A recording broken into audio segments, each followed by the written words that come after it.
नमस्कार, मैं हूं आरती और आप देख रहे हैं वीएनएम टीवी किड्स। चलिए आज बात करेंगे एक ऐसे विषय पर जो सिर्फ देश और दुनिया का विषय नहीं, पर आजकल हर घर में इस पे चर्चा की जाती है। आज बात करेंगे मानसिक स्वास्थ्य के बारे में, जिस पर बात करना आई थिंक बनता भी है, और आप जितनी भी बात करें वो बहुत कम है, क्योंकि आजकल जब हम पेपर खोलते हैं, न्यूज़पेपर्स पढ़ते हैं या मीडिया जब भी हम देखने की कोशिश करते हैं, टीवी देखते हैं, तो बहुत सारी न्यूज़ ऐसी हैं जहां हमें देखकर बहुत डिस्टर्बेंस फील होता है। पर क्या हम उसके बारे में कुछ कर रहे हैं या नहीं, इस पर भी बात करना बहुत ज़्यादा ज़रूरी है। तो आज मेरे साथ स्टूडियो में मौजूद हैं एक बहुत ही उम्दा गेस्ट, और सबसे पहले मैं उन्हें वेलकम करना चाहूँगी। आज हमारे साथ वीएनएम टीवी किड्स के प्लेटफॉर्म पर जुड़ रहे हैं डॉक्टर शीतल नायर। सर, आपका बहुत बहुत स्वागत है। नमस्कार आरती जी, आपको और आपके दर्शक मित्रों दोनों को। Thank you so much sir. Sir को मैं आप सभी के लिए इंट्रोड्यूस करना चाहूँगी। हालांकि ये बहुत ही वेल नोन हस्ती हैं, बट स्टिल जो ऑडियंस इन्हें पहली बार देख रही हैं, सर जो हैं ये ऑथर हैं, ये स्टोरी टेलर हैं, और ये बहुत ही सक्सेसफुल एंटरप्रेन्योर भी हैं।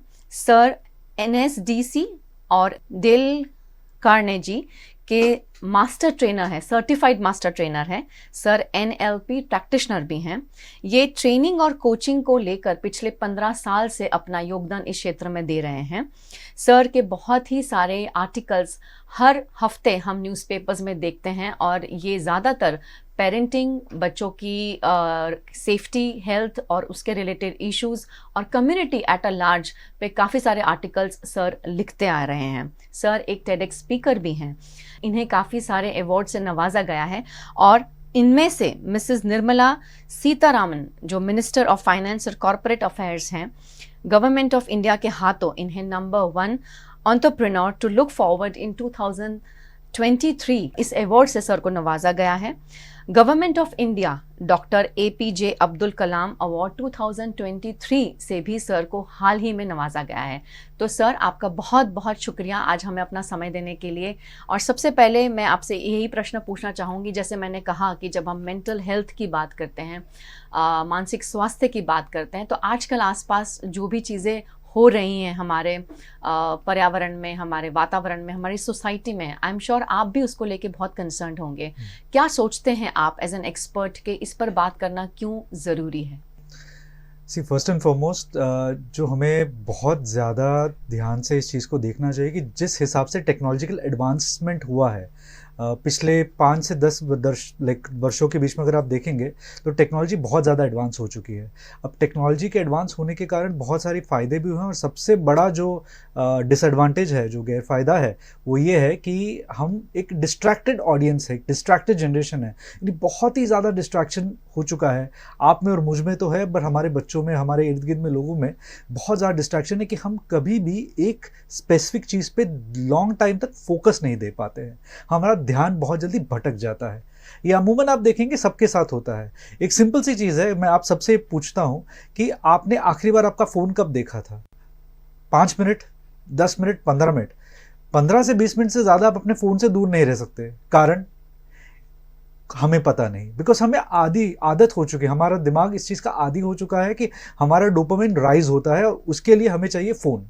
एक तरीके का एडिक्शन हो चुका है फ़ोन, सोशल मीडिया। सो आज की तारीख में अगर हम मानसिक संतुलन, मानसिक रोगों के और मेंटल हेल्थ के बारे में डिस्कस नहीं करेंगे, तो आने वाले कुछ वर्षों में देयर आर चांसेस कि हमारे इर्द गिर्द violence, mental health related violence बहुत हद तक बढ़ जाएगा, बहुत ज़्यादा बढ़ जाएगा, और इसके कारण देयर आर मेनी इश्यूज जो हमारी सोसाइटी फेस कर सकती है। बहुत सही बताया आपने सर, और ये सबसे इम्पॉर्टेंट बात जो सर ने कही कि हम बहुत ही डिस्ट्रैक्टेड ऑडियंस हैं एक्चुअली देखा जाए तो। और बिल्कुल सही कहा सर ने, तो मिनट्स में बताया, मैं तो सेकंड्स की बात करूंगी कि अगर आप पूछें तो लास्ट 5 सेकंड में या 10 सेकंड में आपने फ़ोन देखा कि नहीं, वो भी बिल्कुल मुमकिन है अगर आज की जनरेशन की बात की जाए, और स्पेशली यंगस्टर्स की जब मैं बात करती हूँ, और जहाँ बहुत छोटी छोटी चीज़ें उनके उसमें बहुत मायने रखती हैं कि मेरे दिए हुए प्रश्न का उत्तर दिया कि नहीं, मेरे कमेंट पे ब्लू टिक आया कि नहीं। तो शायद उस एक कंसर्न की वजह से बार बार फ़ोन्स का देखना, और आपने बहुत सही कहा कि इस वजह से हम उससे एडिक्ट हो गए हैं, और मेंटल हेल्थ कहीं ना कहीं इसको लेकर हमारी डिस्टर्बेंस जो है वो आसपास चल रहा है। सर, बहुत ही इम्पॉर्टेंट है हमारी ऑडियंस को ये जानना कि मेंटल हेल्थ यानी कि मानसिक स्वास्थ्य और मेंटल वेलबींग यानी कि मानसिक कल्याण, इन दोनों के बीच में क्या अंतर है, अगर आप बताएं। So very good question. काफ़ी बार लोग कंफ्यूज हो जाते हैं and so I am a clinical psychologist. हमारे एजुकेशन में एक ब्रीफ डिमार्केशन दिया जाता है कि मेंटल हेल्थ और मेंटल वेलबींग में डिफरेंस क्या है। एक सिंपल सी चीज़ है, अगर आज की तारीख में आपको सरदर्द है, you have a headache and you have a pain in your knee, दोनों में फ़र्क है। अब मैं फिजिकल पेन की बात कर रहा हूँ because headache is there and knee pain is there, आप आराम से डिमार्केट कर पाते हैं। But when this question comes कि मेंटल स्ट्रेस और मेंटल हेल्थ के बीच में डिफरेंस क्या है, मानसिक वेलनेस का डिफरेंस क्या है, तो एक सिंपल सा सवाल ये है कि आपको अगर चिंता है, इफ़ यू हैव स्ट्रेस, तो then we will put this in the first category. अगर आपको आइडिया नहीं है कि हम जिंदगी में किस दौरान किस स्टेज पे पहुंच चुके हैं, आई यू हैप्पी और नॉट, क्या मैं इस लेवल पे पहुंच के खुश हूँ कि नहीं, मेरे करियर से हैप्पी हूँ कि नहीं, मेरी शादीशुदा ज़िंदगी से खुश हूँ कि नहीं, मेरे पेरेंट्स के साथ खुश हूँ, मेरे फिजिक के साथ, मेरी बॉडी के साथ खुश हूँ कि नहीं, तो ये आती है दूसरी कैटेगरी में, यानी मेंटल वेलनेस में। ये एक बहुत सिंपल सा डिफरेंस है और यूजुअली लोग कन्फ्यूज़ इसलिए हो जाते हैं क्योंकि हम डिमार्केट नहीं कर पाते हैं, क्योंकि हमें लगता है कि मैं फिजिकली फिट नहीं हूँ तो मुझे स्ट्रेस हो रहा है, but that is mental wellness and this is something else. So there is a difference, minor difference. एक सिंपल सा एग्जाम्पल है, आपकी बच्ची है या वह 10 साल की बेटी है आपकी, ओके, या 10 साल का बेटा है, आपकी बेटी या बेटा आपके पास आता है और कहते हैं कि मुझे स्कूल नहीं जाना है। तो अब आपका सवाल होगा बेटा क्यों नहीं जाना है, तो इसके दो ऑप्शंस है, या तो मुझे पढ़ाई लिखाई में मन नहीं है, या टीचर मुझे बहुत ज़्यादा सवाल पूछते हैं, मुझे इसका स्ट्रेस होता है, कैटेगरी 1। कैटेगरी 2 है कि मेरे दोस्त नहीं हैं, मेरे आसपास मेरा कोई सर्कल नहीं है, मैं क्या करूं, वहां जाके रिसेस में ब्रेक में अकेला बैठा रहता हूं, this is category number 2। So both the things are different, दोनों चीज़ें बहुत डिफरेंट है।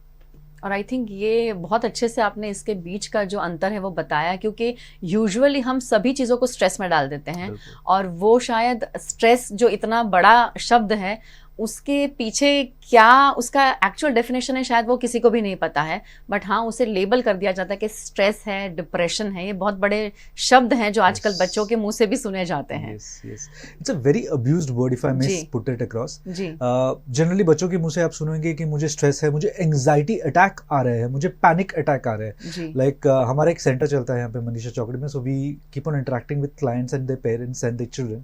सो एक बच्ची आती है, बच्ची कहती है कि मुझे एग्जाम से पहले मुझे पैनिक अटैक आता है। तो मैंने पूछा बेटा क्यों पैनिक अटैक, कैसे, किसी ने तुमको कहा, you spoke to the counsellor, आपकी काउंसलर से कुछ डिस्कशन हुई कि पैनिक अटैक हुआ है आपको? तो बोले नहीं, मेरे हाथ में मुझे पसीना आ जाता है हाथ में एग्जाम से पहले। बट ये नॉर्मल है, हम कभी भी नर्वस होते हैं, हमारी बॉडी का टेम्परेचर बढ़ता है। Your brain's responsibility is to cool your body.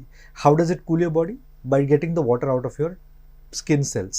That's the simple technique. That is not panic attack. So ये misguided या misdenomination हो जाता है, हम बहुत जल्दी मिसलेबल कर देते हैं, क्योंकि आजकल बहुत आसानी से OTT channels, Netflix, Amazon Prime, हर जगह पे ये सीरीज़ और शोज़ आते हैं जहाँ पे आप बहुत क्लियरली बोलते हैं स्ट्रेस, एंग्जाइटी, डिप्रेशन। आप न्यूज़पेपर्स में पढ़ते हैं इस एक्ट्रेस को डिप्रेशन था। सो बच्चों को लगता है बहुत आसान है इस चीज़ का इस्तेमाल करना, और पेरेंट्स का अटेंशन भी मिलता है। The moment a child says कि मुझे स्ट्रेस है, माँ बाप सब काम छोड़ छाड़ के उसके पीछे लग जाते हैं। तो बच्चों को लाइक वाओ, माँ बाप के पास एज इट इज टाइम है नहीं, they are like completely focused on their life या सोशल मीडिया, इंस्टाग्राम पे। सो अचानक से बच्चे का ये टर्म का यूज़ करना, माँ बाप का अटेंशन देना, बच्चे को एनकरेज करता है कि बार बार इस टर्म का यूज़ करें, stress, depression, anxiety. And then काफ़ी बार माँ बाप हमारे पास आते हैं, बच्चों को ADHD है, क्योंकि उन्हें ऐसा लगता है कि attention deficit hyperactivity disorder है। आपने गेज कैसे किया? There are so many test, हम टेस्ट नहीं देते। मेरा बच्चा एक जगह पे बैठ नहीं पाता है, वो बहुत ज़्यादा मूवमेंट करता है, बहुत ज़्यादा शुगर खा लिया होगा, बहुत ज़्यादा एक्टिव रहा होगा, बट दैट डजंट मीन वो ADHD है। अब प्रॉब्लम क्या है कि बच्चों के सामने माँ बाप कहते हैं कि बेटा तुझे ADHD है, एंड द चिल्ड्रन लाइक या माँ बाप ने बोला है तो शायद ADHD होगा। फिर गूगल सबके पास है, गूगल पे सर्च कर देते हैं। एंड हम सबकी एक आदत है, माइंड ना plays a game with us. मैं ADHD के बारे में सिम्टम्स पढ़ूंगा और मुझे लगेगा ये सिम्टम तो मेरे साथ भी हो रहा है, तो हाँ मुझे ADHD है, तो मुझे लगने लगेगा कि मुझे ADHD है, जबकि है नहीं। आर ब्रेन मिमिक्स, जब स्पोर्ट्स पर्सन होते हैं, जब वो भागने की कोशिश करते हैं तो बोलते हैं हाँ मैं कर सकता हूँ, दे आर मोटिवेटिंग देमसेल्व्स, तो दे टेल देयर ब्रेन कि हाँ मैं ये भाग लूंगा। द सेम थिंग हैपेंस, जब आप सिम्टम्स पढ़ेंगे आपके ब्रेन को लगेगा हाँ मुझे भी ये है, बिकॉज ADHD के सिम्टम्स और रेगुलर सिम्टम्स, स्ट्रेस के या ज़्यादा एनर्जी होने के बहुत बहुत कम डिफरेंस है। उसलिए you have to have proper professionals के पास जाएं, टेस्ट करवाएं, let them diagnose you rather than you diagnosing yourself. आप कभी अपने आप को ऐसा तो नहीं कहते मुझे डायबिटीज़ है, क्यों? मैं शुगर ज़्यादा खाता हूँ तो मुझे वॉशरूम जाना पड़ता है। You don't do that. You go to a doctor, you get test done, तो why can't you do the same यहाँ पे? बिल्कुल, बहुत सही बताया सर आपने, बहुत सही एग्जाम्पल भी कोट किया कि जहां हम बात करते हैं डायबिटीज़ की, क्योंकि वो बीमारी है इसलिए हम बाकायदा पहले अपने डॉक्टर को मिलते हैं, लैब में जाते हैं, टेस्ट करवाते हैं और हम एंड तक रिजल्ट्स का वेट करते हैं और उसके बाद ही डिक्लेयर करते हैं कि ना डायबिटीज़ है या नहीं। बट जहां हम मानसिक स्वास्थ्य की बात करते हैं तो बहुत छोटी छोटी चीज़ों के ऊपर हम बात करना बिल्कुल भी कंफर्टेबल नहीं समझते हैं और शायद इसके साथ बहुत सारे स्टिग्माज हैं हमारे सोसाइटी में और जिस पे बात करना बहुत ज़्यादा ज़रूरी है। और आजकल की जनरेशन जहाँ पर हम जेन जी की बात करते हैं तो कुछ ऐसे टर्म्स जो बहुत ही लूजली यूज़ किए जाते हैं और कह दिया जाता है कि नहीं आप ADHD हैं, आप हाइपर एक्टिव हैं। और मैं तो आजकल बच्चों की भी बात करती हूँ, बहुत यंग बच्चे हैं, पेरेंट्स बहुत आसानी से आके कहते हैं मेरा बच्चा हाइपर एक्टिव है। बट वो उम्र है जहाँ बच्चे खेलते हैं, कूदते हैं, मस्ती करते हैं, तो आप इसको कैसे कह सकते हैं कि वो हाइपर एक्टिव है? तो उनको कहना पड़ता है कि आपको इसका एक्चुअल मीनिंग पता है और नहीं पता होता, नहीं वो मस्ती बहुत करता है इसीलिए। तो आई थिंक आपने बहुत सही बात कही है कि ये जो हम टर्म्स इतने लूजली यूज़ कर लेते हैं ना, उसके पीछे के अगर हम सही मायने में उसके क्या साइंस और सिम्टम्स अगर हम जानेंगे तो पता चलेगा कि भाई इसे ऐसे इस्तेमाल करना बिल्कुल भी सही नहीं है। सर आगे बढ़ते हैं, जब बात करते हैं इमोशनल हेल्थ की, भावनात्मक स्वास्थ्य के बारे में, मैं जानना चाहती हूँ कि आपके अनुसार क्या जीवन भर के जो हमारे अनुभव हैं, क्या वो हमारी इमोशनल हेल्थ या उसकी वेलबींग पे डिपेंड करते हैं? बिल्कुल करते हैं। देखिए, आपके क्या मापदंड है ये डिसाइड करने के कि आपकी ज़िंदगी कितनी सक्सेसफुल है। जी। क्या पैसा आपके लिए सक्सेसफुल है? क्या करियर में बहुत अच्छा करना आपके लिए सक्सेसफुल है? क्या लाइक आज की जनरेशन को पूछा जाए, सोशल मीडिया पे अपने आप को ये जताना कि मैं एक प्रोफेशनल हूँ या मैं एक इन्फ्लुएंसर हूँ, बिकॉज ये आजकल बहुत ज़्यादा चल रहा है ना, यू आर एन इन्फ्लुएंसर सो ये सक्सेसफुल। तो व्हाट आर योर स्केल? आपका मापदंड क्या है? किस मापदंड से आप गेज करते हैं कि आप खुश है कि नहीं है? तो ये एक बहुत बड़ा सवाल बन जाता है। अब इमोशनल हेल्थ एक ऐसी चीज़ है जिस पे कोई ध्यान नहीं देता है।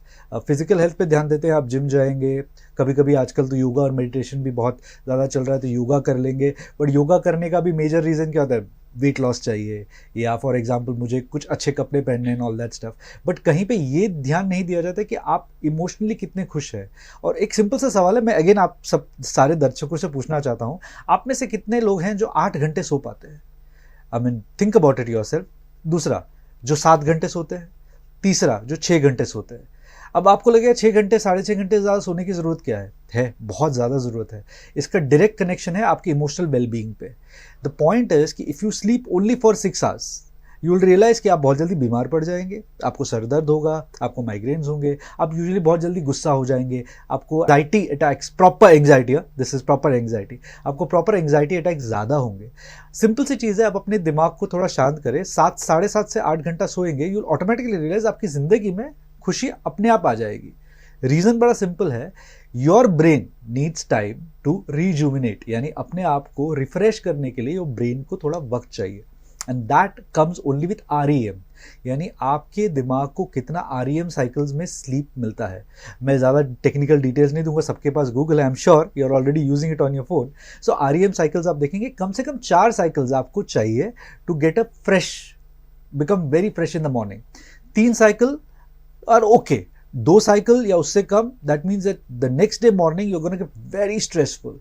Now the problem here is that majority of us, you, me, everyone included, हम सब सिर्फ 2 साइकिल्स ही सो पाते हैं। क्यों? हम ब्लू लाइट से डिस्ट्रैक्टेड है, सोने से पहले फ़ोन का इस्तेमाल करना, वीडियोस देखना, रील्स देखना, हमारी ये हैबिट है ना अभी, ये जो हम करते हैं पैसा गिनने के लिए नहीं, to scroll the reels. So this is something which is become so natural कि इसके बिना हमें नींद नहीं आती है। कभी कभी हम सो के उठते हैं और देखते हैं अरे फ़ोन चाहिए। तो ये आदत हमें एकदम स्ट्रेस रिलेटेड या स्ट्रेसफुल कर देती है, एंड ये इम्पैक्ट करता है आपकी इमोशनल वेलबींग पे।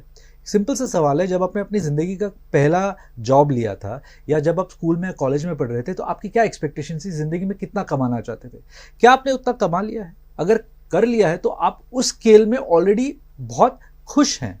सो your emotional happiness should come from there. तो मापदंड, अगेन व्हाट इज द माप स्केल, आप किस मापदंड से अपने आप को मूल्यांकन किया जाता है आपका खुद का, उस पर डिपेंड करता है आपकी इमोशनल वेलबींग पे। अब अनफॉर्चुनेट है, पैसा, करियर, सक्सेस, ये सारी की सारी चीज़ें एक इंटरलिंक्ड है। अब मैंने हमारे शास्त्रों में अलग ही तरीके से समझाया गया है कि आप किस तरीके से खुश रह सकते हैं, बट आज हम वो स्केल यूज़ नहीं कर सकते बिकॉज हम बहुत कॉम्पिटिटिव ज़िंदगी में हैं। तो पॉइंट ये है कि मेक श्योर करें कि आपका ये जो मापदंड, ये स्केल है, एकदम सही हो। दूसरा, स्केल सही हो ना हो, अगर आप 7 से 8 घंटा सोएंगे तो कम से कम स्ट्रेस में आप दूसरा दिन आपका स्टार्ट होगा। And you will be surprised, बिना किसी मेडिसिन के, बिना किसी मेडिकेशन के आपकी इमोशनल हेल्थ बहुत अच्छी होगी। तो आई थिंक इसके लिए करना सिर्फ बहुत ही सिंपल काम है कि हमें अच्छे से 8 घंटे की नींद लेनी है। बिल्कुल, ये बहुत ज़्यादा ज़रूरी है और ये इसके लिए हम सभी तरसते हैं, हम सभी जानते हैं। और जैसे सर ने बहुत सही बताया कि डिस्ट्रैक्शंस हमारे आसपास है, सबसे बड़ा डिस्ट्रैक्शन है हमारे हाथ में जो हमारा गैजेट है, वो जो रात भर हमें बिजी रखता है, खुद से जुड़े रखता है, लेकिन खुद को उससे थोड़ा सा डिटैच करना ज़रूरी है। और जहाँ हम आजकल बहुत सारे मेडिटेशन करवाने वाले जितने भी एक्सपर्ट्स हैं उनसे सुनते हैं कि आप सोने से एटलीस्ट आधा घंटा पौना घंटा पहले अपना जो गैजेट है, अपना फ़ोन है, अपने से दूर करें और उसके बाद आप अपने आप को तैयार करें और अच्छे थॉट्स को, गुड अफर्मेशंस को, मैनिफेस्टेशंस को याद करते हुए आप सोने की कोशिश करें तो आपको अच्छी और साउंड स्लीप आएगी। और जहाँ बात होती है, बहुत सारी चीज़ें जो मार्केट में बिकती हैं इस नाम पे कि आपको सोना है तो आपको एक अच्छा सा रोल ऑन लगाएं तो आपको और अच्छा फील होगा, वो एक आपको अच्छी सी वाइब देगा, आपको अच्छा सुलाएगा। आई थिंक ये सब कहने वाली बातें हैं, जो भी है वो यहाँ पर है। और जैसे सर ने कहा कि इमोशनल हेल्थ जो है, आपकी वेलबींग है, वो बहुत इंपॉर्टेंट काम करती है। तो अगर आप अच्छी नींद सो रहे हैं तो सब कुछ अपने आप जगह पर फॉल हो जाएगा। सर जुड़ते हैं आपसे अगले प्रश्न के लिए। पेरेंट्स की मैं जब बात करूं इन जनरल, अभिभावकों की, तो अगर उन्हें इस चीज़ की पहचान करनी है कि उनका बच्चा जो है या मानसिक तौर से या भावनात्मक तौर से किसी चीज़ से जूझ रहा है, अगर उसको तकलीफ़ें हो रही हैं, तो उसके साइन और सिम्टम्स क्या रह सकते हैं? अगर आप थोड़ा सा हमें बता पाएँ हमारे ऑडियंस को। बहुत अच्छा सवाल है। इसमें सबसे इम्पोर्टेंट चीज़ है कि माँ बाप को पहली बात है थोड़ा वक्त निकालना पड़ेगा अपने बच्चों के लिए। वो तो हर चीज़ के लिए लेकिन सबसे बड़ी दिक्कत आज की तारीख में ये हो जाती है कि माँ बाप को ऐसा लगता है कि मैंने अगर अपने बच्चों को बहुत अच्छा बढ़िया सा स्कूल का एजुकेशन दे दिया है तो आउटसोर्स कर दिया है मेरे अपने बचपन की बच्चों की पेरेंटिंग स्कूल की तरफ, यानी 7 से 8 घंटा स्कूल की रिस्पॉन्सिबिलिटी है। सो मेरे एक बहुत अच्छे मित्र हैं, वो हमेशा एक चीज़ कहते हैं कि पहले के ज़माने में पेरेंट्स जो है अपब्रिंगिंग पे फोकस करते थे कि बच्चा है, उसको एक कल्चर, एक एनवायरनमेंट दे दीजिए और वो अपने आप उग जाएगा, या like a plant grows it automatically will grow. अब आज की तारीख में the problem is that parents and environment everything has changed. So upbringing नहीं, हमें पेरेंटिंग पे फोकस करना है। अब पेरेंट्स को क्या करना चाहिए? एक, वक्त ले, इंश्योर करें कि आप ये समझ पाएं कि आपके बच्चे को क्या पसंद है, क्या पसंद नहीं है। आपकी पसंद को आपको बच्चों पे थोपना नहीं है। उसके लिए बहुत सिंपल सी टेक्निक है, 3 चीज़ें, 3 सवाल पूछने आप अपने बच्चों को पूछिएगा एंड दैट विल हेल्प। 1, जब बच्चा आए, या फॉर एग्जांपल अगर अपने बस स्टैंड से अपने बच्चे को पिकअप करने गए या वैन से लेके आए, तो सबसे पहला प्रश्न आपके पास यूजुअली, मैंने सुना है कि पेरेंट्स अपने बच्चों को पूछते हैं, बेटा क्या खाया आज स्कूल में? I mean rather than asking that, सवाल ये होना चाहिए कि बच्चे आपका दिन कैसा रहा, क्या किया, क्या नया सीखा, क्या इंटरेस्टिंग था। ना कि ये कि बच्चे क्या खाया, किसी ने तुम्हें परेशान किया, किसी ने तुम्हें तंग किया, क्या टीचर ने तुम्हें डांटा, क्या टीचर ने तुम्हें मारा। आई मीन आप एफर्मेशंस की जगह पे उसके दिमाग में सिर्फ नेगेटिव चीजें भर रहे हैं। Very true. खाना अच्छा नहीं था, क्या प्रॉब्लम था, तुम्हें टेस्ट ही नहीं लगा। So point is rather than focusing on that, try to focus on the positive things. क्या किया, व्हाट वाज सो गुड, कुछ नया सीखा, क्या था, what was it, and be interested in your child's life. Like couples के अंदर भी बहुत देखा है मैंने, हस्बैंड एंड वाइफ के अंदर, कि हस्बैंड डजंट केयर कि वाइफ की जिंदगी में क्या हो रहा है, वाइफ डजंट केयर कि हस्बैंड की टाइप क्या हो रहा है। सो ऑटोमेटिकली डिस्कनेक्ट बन जाता है। सेम चीज़ आपके बच्चों के साथ भी होता है। सो सारे पेरेंट्स के लिए एक सिंपल सा, this technique that I would rather tell everyone is 3 questions. 1, ask how the day was, यानी दिन कैसा रहा पूछे।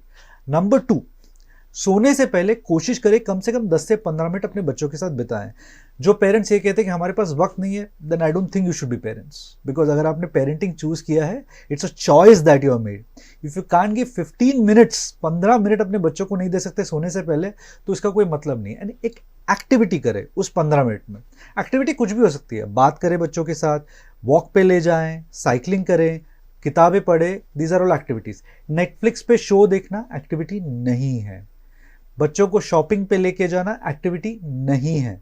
उसको आइसक्रीम खिलाना एक्टिविटी है, but not every day. You know, don't make it a habit.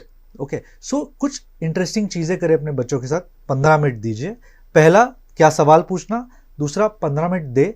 तीसरा, कोशिश करें कि उसके साथ आप सोए थोड़ी देर। अब ये हर उम्र के बच्चे के साथ नहीं कर सकते हो आप। 10 से 12 साल का बच्चा है, उसके साथ आप थोड़ी देर सो के उठ सकते हो अगर आप उसको अलग से सुला रहे हो तो। नहीं तो make sure that you are sleeping with that person, the child. Number 3, जिनके बच्चे बड़े हो चुके हैं उनके लिए इंश्योर करें कि वीकेंड पे ही सही या वीकडे पे कभी भी एक ऐसा टाइम हो जब बच्चे के साथ थोड़ा बाहर जा सके। ड्राइव पे ले जाए, समझे कि उनके दोस्त कौन हैं, उनका सोशल सर्कल कैसा है, क्या उनको मज़ा आ रहा है कि नहीं आ रहा है। सो ये बेसिक चीज़ अगर आप करेंगे तो आप ऑटोमेटिकली आपको रियलाइज़ हो जाएगा कि बच्चों की इमोशनल हेल्थ कैसी है। काफ़ी बार मैंने पेरेंट्स को ऐसे टाइम पे आके हुए देखा हुआ है कि कहते हैं कि मेरे बच्चे को इंटरेस्ट नहीं है पढ़ने में, वो स्कूल जाना नहीं चाहता है, उसका अटेंशन गैप हो गया है, वो बहुत ख़राब तरीके से बिहेव करता है बच्चों के साथ स्कूल में, मेरे पेरेंट्स के साथ या मेरे फ्रेंड्स के साथ। तो मैं उनको पूछता हूँ कि आपका बच्चा अच्छा, बहुत अच्छा कब था? When was the last time जब आपको लगा कि बहुत अच्छा था? 4-5 साल पहले। तो 4-5 साल क्या कर रहे थे? So what happened? सो आपने नोटिस नहीं किया कि ग्रेजुअली आपके बच्चे के बिहेवियर में चेंज आया है। तो what I want all the parents to do is focus करें। It's an asset. आपको सिर्फ और सिर्फ पहले 18 साल एक्स्ट्रा ऑर्डिनरी तरीके से फोकस के साथ अपने बच्चों के साथ टाइम स्पेंड करना है। उसके बाद next 3 to 6 years automatically changes आएंगे, बच्चे भी थोड़े एडल्टहुड में जाएंगे तो उनमें भी चेंजेस ऑटोमेटिकली आ जाएंगे। That's it. Becoming a parent is an investment. It's like a mutual fund wherein you're locked for 25 years minimum. Okay? And this is Indian parenting. I mean, I'm not talking about European parenting or American parenting. 25 साल के लिए आप locked in हैं। तो ensure करें 25 years focus के साथ SIP की तरह इन्वेस्टमेंट देते जाए ताकि 25 साल के बाद आपके बच्चे आपको अच्छा रिटर्न दे। Return is a child who is happy means the parents are happy. That's all that a parent wants. बहुत सही बताया आपने, और मुझे कहीं ना कहीं बहुत हंसी भी आ रही थी, क्योंकि अक्सर पेरेंट्स कहते हैं 4-5 साल का बच्चा होता है कि ये बड़ा कब होगा, ये इंडिपेंडेंट खेलना कब सीखेगा, ये अपने आप अपनी चीज़ें कब करेगा। और मैं उन्हें कहती हूँ कि अभी बहुत समय है, आपको अपना समय उन्हें देना पड़ेगा। तो बहुत सही सर ने कहा कि जब आप पेरेंट बनते हैं तो उसकी पूरी रिस्पॉन्सिबिलिटी आपके ऊपर है, क्योंकि वो एक इन्वेस्टमेंट है, जैसे उन्होंने बहुत सही तरीके से कहा। और जिस तरह का वातावरण आजकल हमारे आसपास चल रहा है, I think as a parent investment करना बहुत ज़्यादा ज़रूरी है, क्योंकि अगर आप अपने बच्चे की दिनचर्या में आज उस दिनचर्या का हिस्सा नहीं है, तो शायद कल जब अब मेमोरीज़ की बात होगी ना, जब आने वाले कल की बात होगी, तो हम तो कहीं नहीं रहेंगे। तो शायद आज उसके साथ खड़ा रहना, उसको समझना, उससे बातचीत करना, ये बहुत ज़्यादा ज़रूरी है। और जो चीज़ें उसके आसपास हो रही हैं वो तभी बता पाएगा जब आपका उसके साथ वैसा बॉन्ड है, आप उस तरह का रैपो अपने बच्चों के साथ शेयर करते हैं। तो थैंक यू सर, आपने बहुत ही इंपॉर्टेंट 3 चीज़ें हाईलाइट की, और ये सभी के लिए इंपॉर्टेंट है। I think irrespective of any as, sir ने कहा कि वो बच्चा छोटा है, बड़ा है, कोई भी हो, हर किसी को समय चाहिए। हम पेरेंट्स को भी समय चाहिए एक्चुअली, क्योंकि हम भी चाहते हैं कि हमें भी कोई सुने, और अगर हमारे पास हमारा बच्चा है तो डेफिनेटली उसको सुनना तो हमारी ही रिस्पॉन्सिबिलिटी, क्योंकि यहाँ हम ही लेकर आए हैं, तो वो जो है वो तो सबसे पहला प्रायोरिटी है हमारा, और उसकी जो ओवरऑल हेल्थ है वो भी बहुत इम्पॉर्टेंट है। सर आगे बढ़ेंगे और जानना चाहूँगी आपसे कि जब हम बात करते हैं कि अगर बच्चे को किसी भी तरह की तकलीफ़ है, चाहे फिर वो मानसिक तौर पे हो या फिर इमोशनल वेलबींग हो, इसे जल्दी से आइडेंटिफाई करना, मतलब अर्ली आइडेंटिफिकेशन, और इस पे जल्द से काम करना क्यों ज़रूरी है?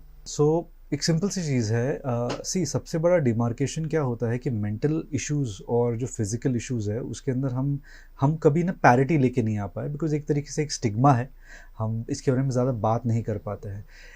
अगर आपके बच्चे के पैर में थोड़ा सा पेन है, आप क्या वेट करेंगे 6 महीने तक, 1 साल तक की पेन अपने आप चला जाएगा? वो लिम्प कर रहा है, लंगड़ा के चल रहा है, तो आप वेट करेंगे कि हाँ अपने आप चला जाएगा? नहीं करेंगे ना।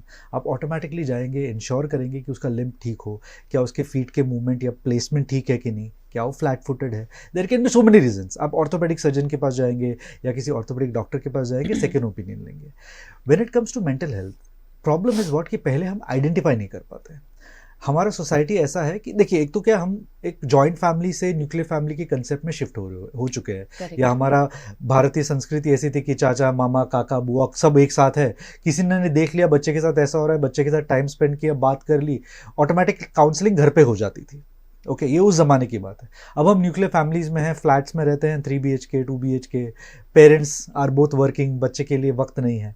तो इसलिए बहुत ज़्यादा ज़रूरी होता है कि जैसे ही आपको थोड़ा भी चेंज दिखे बच्चे के बिहेवियर में, पहले वो 3 सवाल जो मैंने आपको इससे पहले वाले सवाल प्रश्न में बताया था, वो फोकस करें उस पर, पूछे, उससे बात करें। अगर आपको लगता है कि उसने टाइमली उसका रिस्पॉन्स या ढंग से रिस्पॉन्स नहीं दिया है, आपके नज़दीकी काउंसलर के पास जाएं। There are so many counsellors who are there in your city, reach out to them. There are child counselors who are there in schools, there are childhood counselors who are there in your city, reach out to them, उनसे पूछें, उनको allow करें कि वो diagnose करें कि actual problem क्या है। काफ़ी बार अटेंशन, एक सिंपल सी चीज़ है, बच्चों को अटेंशन चाहिए होता है, वो अटेंशन के लैकिंग ऑफ अटेंशन के कारण बच्चा एक तरीके से बिहेव करने लगता है ताकि पेरेंट्स उस पर फोकस कर सके। बट देर आर टाइम्स जब it can be a bit serious also, like learning disability है। काफ़ी पेरेंट्स हैं जिनको आइडिया ही नहीं है कि भारत सरकार एक तरीके से एक कोटा देती है कि अगर आपके बच्चों को लर्निंग डिसेबिलिटी है, उस लर्निंग डिसेबिलिटी के अगर आपको कार्ड बना दे, उसका प्रॉपर टेस्ट करे, तो उसके कारण आपके बच्चों को बहुत सारे बेनिफिट्स मिलते हैं एग्जाम देते time. People don't know reading disability, dyslexia हो गया, ये सारी चीज़ें एक ऐसी चीज़ है जिसको आप डायग्नोज कराएं, गवर्नमेंट और सरकारी डॉक्टर्स के पास से उसका प्रिस्क्रिप्शन ले, उसका प्रॉपर कार्ड बनाए, तो it can help your child. Why not? Why do you not take advantages? हम बहुत आसानी से कोटा में अपने बच्चे का एडमिशन करवा लेते हैं, but we don't think about these things. It can help you, it can help your child. तो पॉइंट इज, इन सब चीज़ों के लिए you have to ensure that diagnosis जो है वो बहुत जल्दी हो, अर्ली स्टेजेस में। Number 2, it's not just the fact that आप लेबल करके उसकी बेनिफिट उठाए, उसके लिए बोल रहा हूँ, but there are times when इन इश्यूज़ को अगर टाइमली डायग्नोज किया जाए और उसका ट्रीटमेंट किया जाए तो बच्चा ठीक भी हो सकता है। आई मीन एवरीवन वांट्स कि उसका जो बच्चा है, उसकी जो लीनियज है, उसकी जो लेगेसी है, जो वो बढ़ाने वाला है, तो उसको एकदम परफेक्ट शेप स्टेट में वो आगे बढ़ाए। That is what we are all doing. हम सब चाहते हैं कि हमारा बचपन जैसा हो, उससे अच्छा बचपन हमारे बच्चे का हो, हमारा एडल्टहुड जैसा हो, उससे ज़्यादा अच्छा हमारे बच्चे का एडल्टहुड हो, right? So the point is, जब इतना क्लैरिटी हम सब में है, तो सिर्फ एक सिंपल सी चीज़ है, डायग्नोसिस टाइम पे करें। इस चीज़ के बारे में बिल्कुल ना सोचे कि अगर मैं अपने दोस्तों को बताऊंगा, मैं मेरे बच्चों को लेके काउंसलर के पास गया तो एक स्टिग्मा है, उस चीज़ को अपने दिमाग से निकाल दें।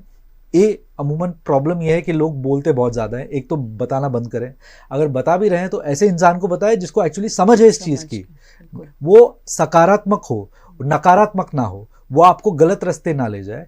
इंश्योर करें timely help is 50% of your job done, that's it. Timely help, timely diagnosis is 50% of your job done. Rest, you have a doctor, you have a professional, and you have God, and that should help you. बहुत सही कहा sir आपने कि अगर जितना जल्द हम इसको पकड़ लेते हैं, आइडेंटिफाई कर लेते हैं और उस पर काम करना शुरू करते हैं, तो बच्चे की जो पीछे की जर्नी है, चाहे फिर वो एजुकेशन हो या उसकी खुद की लाइफ के अलग अलग जो भी फेज़ में वो जाने वाला है, वो बहुत उसके लिए आसान हो जाएगा। चाहे पूरा 100% करेक्शन ना हो, पर अगर 80% भी हो जाता है या 50% भी होता है, तो वो बहुत बहुत हेल्पफुल हो जाता है बच्चे के आगे के फ्यूचर के लिए। सर, आपका बहुत बहुत शुक्रिया आज हमें अपना कीमती समय देने के लिए। मेंटल हेल्थ, मेंटल वेलबींग, वो दोनों ही टॉपिक, मतलब जो आपने आज बताया दोनों के बीच में डिफरेंस, तो मैं भी बहुत ही ध्यान रख रही हूँ कि मैं दोनों के बारे में अलग अलग बात करूँ, उसे एक अम्ब्रेला के अंडर ना डालूँ। ये बहुत इंपॉर्टेंट इशू है और हम चाहते हैं कि आप आगे भी हमारे साथ जुड़ें, हमारी ऑडियंस के साथ जुड़ें और हम इस पे कंटिन्यूटी रखें, क्योंकि तकलीफ़ें बहुत हैं लेकिन रास्ता दिखाने वाले बहुत कम हैं, और वो रास्ते जो सही में प्रैक्टिकली पॉसिबल हैं, मैं ये कहूँगी, वो दिखाने वाले बहुत कम हैं। तो आपका फिर से एक बार मैं धन्यवाद करना चाहती हूँ, और आप हमारी ऑडियंस को जाते जाते क्या मैसेज देना चाहेंगे? Thank you Aarti ji. First and foremost happy Sunday to everyone. The point is कि एक चीज़ हमेशा याद रखिएगा, आपके पास सबसे बड़ा एसेट है जो है वो आपका दिमाग है। जितना आप उस पर फोकस करेंगे, उतना आपका फिजिकल फिटनेस, उतना आपका सराउंडिंग, सब कुछ ठीक हो जाएगा। आजकल एक हसल कल्चर चलता हुआ आया है कि लोग अपने दिमाग को एक्स्ट्रा स्ट्रेस देके थोड़े पैसा ज़्यादा कमाना चाहते हैं, उससे कोई फ़ायदा नहीं, because you lose your mind later on when you make so much money, there is no point, because your mind is your biggest asset. Always remember, mind and your body. So focus करें उस पर, थोड़ा ध्यान दें उस पर, और as a parent अपने बच्चों पे ध्यान दें. So I think this is what I would like to share. Thank you Aarti ji, thank you VNM TV for having me here. Thank you so much sir, आपका समय देने के लिए। और हम डेफिनेटली सर को अपने साथ बांधे रखेंगे ताकि अगले और एपिसोड्स में हम और भी इंटरेस्टिंग टॉपिक्स लेके आए, वो सारे टॉपिक्स जो आपके लिए कंसर्न है as a parent, as a community at large, हम उस पर चर्चा करें। क्योंकि चाहते हम एक ही चीज़ है कि यहाँ से चाहे किसी एक फैमिली का भी अगर आपको लगता है कि हमने जो कहा वो आप तक पहुँचा और वो आपके बच्चे के लिए या इन जनरल आपकी फैमिली के लिए अगर वो लाभदायक रहा है, तो हमारे लिए उससे बड़ी अचीवमेंट नहीं हो सकती है। तो आप सभी का हमारे साथ जुड़ने के लिए बहुत बहुत शुक्रिया। करना आपको एक ही काम है, वीएनएम टीवी किड्स का यूट्यूब चैनल है, इसे सबसे पहले सब्सक्राइब कर लीजिए और इस वीडियो को ज़्यादा से ज़्यादा आपको शेयर करना है। क्योंकि तकलीफ़ें जैसे मैंने कहा कि हर जगह पर हैं और हमें नहीं पता कि कौन से परिवार में किस तरह से कोई भी इंडिविजुअल, सिर्फ बच्चा नहीं, फिर वो पेरेंट भी हो सकता है, वो ग्रैंड पेरेंट भी हो सकता है, कहीं ना कहीं मानसिक तौर पे हम कहीं ना कहीं किसी चीज़ से लेकर हम फंसे हुए होते हैं। कुछ ऐसे ख्याल होते हैं हम नहीं बयां कर पाते, लेकिन शायद ये सुनकर थोड़ी सी भी हिम्मत अगर किसी की बन रही है और वो एक्सप्रेस करना चाहता है, तो सर खुद भी यहाँ पर हैं। सर का मनीषा चौकड़ी पर बहुत ही वेल नोन सेंटर है जहाँ पे काउंसलिंग होती है और हर एज ग्रुप के साथ सर काम करते हैं। तो आपको हम तक पहुँचना है और हम आपको सर तक ज़रूर पहुँचा देंगे। तो जहाँ हैं स्वस्थ रहें और आपका बहुत बहुत शुक्रिया।